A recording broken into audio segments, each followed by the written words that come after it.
An artist has painstakingly recreated the Queen's natural labor with her fourth child, Prince Edward. In 1964, to highlight the rarity of home births in the royal family and show how the monarch broke with royal traditions.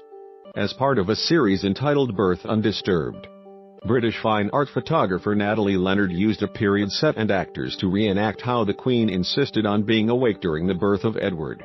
Unlike her previous three labors, the controversial footage graphically depicts the Queen during the final stages of labor, and, in the accompanying narration, asks the question whether a royal home birth might happen again for the first time. In 54 years, when the Duchess of Cambridge gives birth to her third child this summer, scroll down for video. The Queen gave birth in the Belgian Suite at Buckingham Palace and refused to move rooms when she was advised there was a gathering crowd that could be heard through the windows. The monarch, now 91, is said to have famously uttered the phrase, "I want my baby to be born in my own room." Amongst the things I know, Prince Edward's birth was also the only time Prince Philip was in attendance, and the Queen insisted of shunning the drugs that had rendered her unconscious while giving birth to Prince Charles, Princess Anne and Prince Andrew. In 1948, the Queen already banished the concept of royal observation when a group of midwives, servants, doctors and nurses would crowd the room during a royal birth.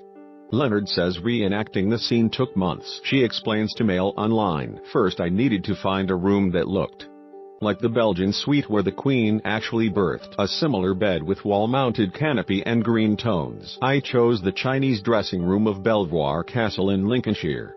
We have previously shot here for glamorous fashion shoots, and this room perfectly fit the bill, but with more elaborate decor." The shoot used a stylist, Sophie Bougnode, who sought era-specific clothes for the midwife and doctor and a pink ribbon nightie that resembled what the Queen wore in the post-birth photos issued in 1964.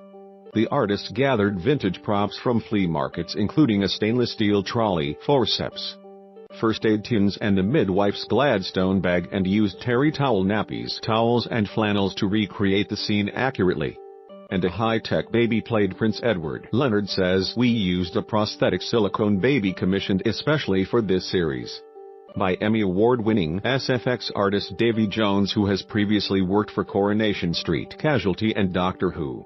I used hummus for a vernix look." Lennard says there was a little gentle teasing of history as the scene was made to look less surgical than it might have been. She says, "I went against some of the historical expert advice. In reality, the scene would have had more of a surgical, medical props and atmosphere, but I didn't think it was so appropriate for a modern audience's associations with home birth, and what home birth would look like for Kate Middleton today, should she or future royal mothers choose to revert to the tradition."